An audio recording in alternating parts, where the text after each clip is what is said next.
Welcome back, guys. Matt Trenchard with Senate House Buyers here with my good friend Darel Dyke of Noble Mortgage at the Squatter House on Blodgett. So before we get into the story of why we're calling it the Squatter House on Blodgett, Darel's going to talk about a little bit of the ins and outs of the financing on this deal. So why don't you tell him a little bit about that? Yeah, Darel? Absolutely. So like we said in the other video, Matt and Chris Robichaux, who works at Noble Mortgage, were talking in the elevator. Matt said he had trouble selling this house, and Chris was like, well, let me run it by a few of our customers and see if there's anybody that would be interested. So he spoke with one of my other loan officers, Chris Moore, who immediately called our investor, we'll call him Charles, and talked to him about the transaction. And Charles is someone who was in the oil and gas business, and he just kind of got fed up with all the layoffs and going back and forth with having a job, not having a job. And so he converted into a full-time investor in 2020.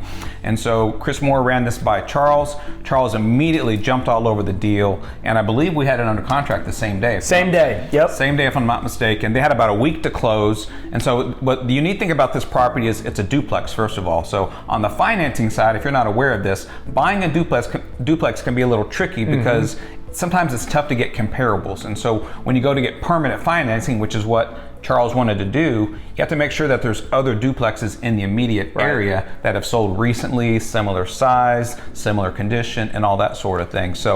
And to jump in, that was one of the reasons why we had trouble selling it in the first place, was because it was a duplex and there was not a lot of comparables. So the fact that you guys were able to get in, find a buyer same day, get it done in a week with it being a duplex was really impressive. And especially given the condition of the home. And this house was in really, really bad shape. And so having to go out there and put your numbers together as an investor is not easy to do and be able to close within a week. But Charles came out here very professional. He's done bigger jobs like this before, and he was able to get his budget together. We were able to get our appraiser out here really quickly.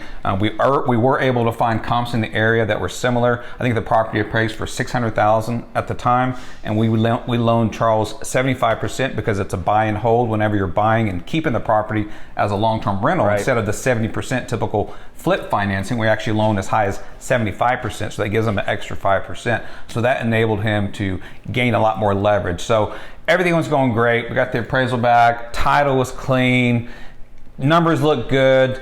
We go to closing, Charles signed on his half, we wired the money, everybody's happy. Yep. I think it was a Friday. It was Good Friday. It was Good Friday. Everybody's happy. That was a nice deal, good job. Thanks, Matt. Good to work with you again. And then I get a call on Good Friday from Roby. Matty Ice, that's what Roby calls me. It's like, we got a problem. And I'm like, what's the problem? He's like, there's somebody in the house at Blodgett. I'm like, what do you mean there's somebody in the house? The guy already moved out. The seller moved out. He's like, no, man, somebody's in the house. So we start kind of running through the circle here, and we find out that the seller's brother, estranged brother, somehow between the day, like 3 days before closing, when we walked the property and it was empty because the seller said he was out, and closing, moved into the upstairs duplex unit and locked the door and was basically like, this is my place. You only bought one side of the duplex. You got to get out of here. And Charles, the buyer, is obviously not happy. Yeah, and he was a little disturbed. He was like, did I Roby call me that Friday? Man. I think I was on my first cocktail at that time. I was like, Chris, you're really messing up my Friday, but okay, what's going on here? Right, so it's like 5 o'clock on Good Friday, and I'm like, here we go. So we get a hold of the seller. Now, most wholesalers, I would say, would be like, hey, not my problem, go deal with it, but we wanted to get involved. So we call the seller, and he's like, oh man, that's my brother, just call the cops, I don't care if he gets arrested. And we're like, okay. So we call the cops, and apparently there was a scuffle, if I'm not mistaken, with the brothers or something. Yeah, I believe the brothers got into some kind of skirmish. Yeah. And I think they both got arrested, if I'm not mistaken. Needless to say, the cops came, we were able to get the brother out. The buyer did, in fact, buy both sides of the duplex, and everything ended up working out. But we had a little bit of a scare there with the squatter on Blodgett the day of closing, which also happened to be Good Friday.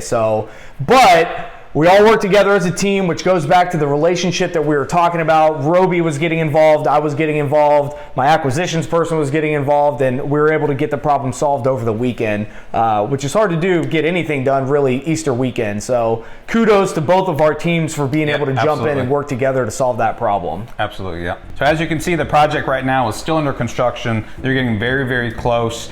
They need to pour concrete. I think they're just waiting on a permit right now. So they're projected to have this project finished within the next week. So please stay tuned for our next video where Charles will come out here and talk about his whole experience from start to finish, and we'll get to look at the finished product at the very end as well. So stay tuned for the next video.